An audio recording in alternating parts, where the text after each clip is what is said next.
से ये भी अपील की गई है कि अगर उनके पास इलेक्ट्रिक और हाइब्रिड गाड़ी है तो उसी से आए जाएं। लोगों से ये भी अपील है कूड़ा ना जलाएं, ना ही उसे खुले में फेंकें।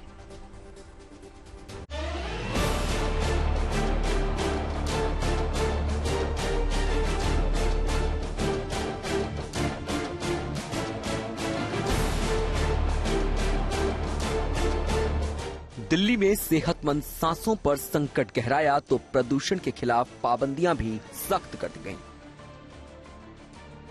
सोमवार को दिल्ली के कई इलाकों में एयर क्वालिटी इंडेक्स 300 के पार चला गया। हवा में घुला जहर बढ़ने लगा तो राजधानी में ग्रेडेड रिस्पांस एक्शन प्लान यानी ग्रैप का दूसरा चरण लागू करना पड़ा।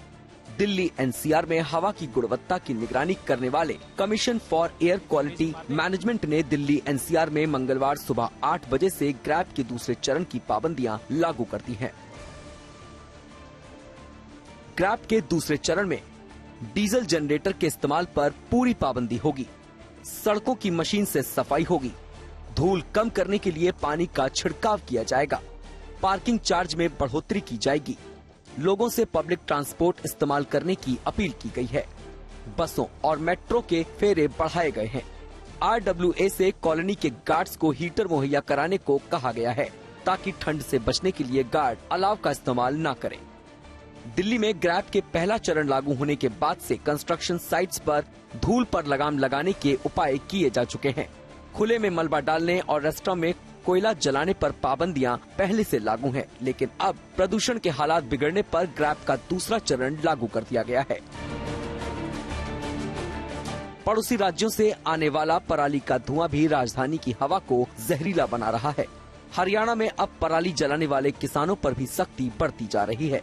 कैथल में पराली जलाने के 18 मामलों में 14 किसानों को गिरफ्तार किया गया है। प्रशासन अब पिछले साल दर्ज हुए 72 एफआईआर के आरोपियों को गिरफ्तार करने की तैयारी भी कर रहा है।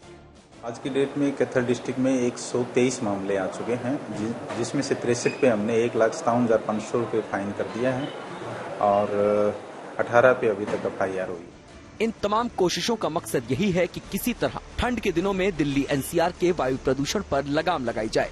लेकिन अगर पड़ोसी राज्यों में सख्ती और राजधानी में ग्रैप का दूसरा चरण लागू होने के बावजूद प्रदूषण के हालात नहीं सुधरे तो आने वाले समय में दिल्ली एनसीआर में पाबंदियां और सख्त हो सकती हैं। Bureau report, good news today.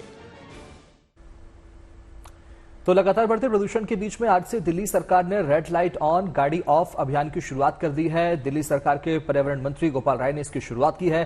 इसके तहत गाड़ी चलाने वालों को रेड लाइट ऑन होने पर गाड़ी का इंजन बंद करके प्रदूषण को कम करने में अपना योगदान देने की अपील की गई है। इस मुहिम को सफल बनाने के लिए दिल्ली के पर्यावरण मंत्री ने लोगों से सहयोग की अपील की और गुलाब देकर जनता को इस मुहिम से जोड़ने की कोशिश की है। गाड़ियों का जो पोल्यूशन है, चौराहों पर हम सब लोग जो गाड़ियां का इंजन बंद नहीं करते हैं, उससे जो पोल्यूशन पैदा होता है, उसके लिए आज से ये रेड लाइट ऑन गाड़ी ऑफ जन जागरूकता अभियान हम शुरू कर रहे हैं। इस रेड लाइट ऑन गाड़ी ऑफ जन जागरूकता अभियान का जो मकसद है कि हम सब लोग जब रेड लाइट हो जाए चौराहे पर तो अपने गाड़ी का इंजन बंद कर दें। प्रति व्यक्ति पर डे लगभग 10 से 15 रेड लाइट क्रॉस करता है। एक रेड लाइट पर 2 मिनट जब हम इंजन चालू रखते हैं तो लगभग पर डे हम आधा घंटा पेट्रोल और डीजल फूंक रहे हैं बेवजह का। दिल्ली के लोगों से हमारी यही अपील है कि हम सब मिलकर के प्रयास करेंगे, अपने हिस्से का जो दिल्ली के हिस्से का पोल्यूशन है उसे कम करेंगे और उसके लिए गाड़ियों के पोल्यूशन को कम करने के लिए रेड लाइट ऑन गाड़ी ऑफ कैंपेन हमारे लिए एक बहुत बड़ा सहयोगी है। अगले 1 महीने तक ये जन जागरूकता अभियान जारी रहेगा।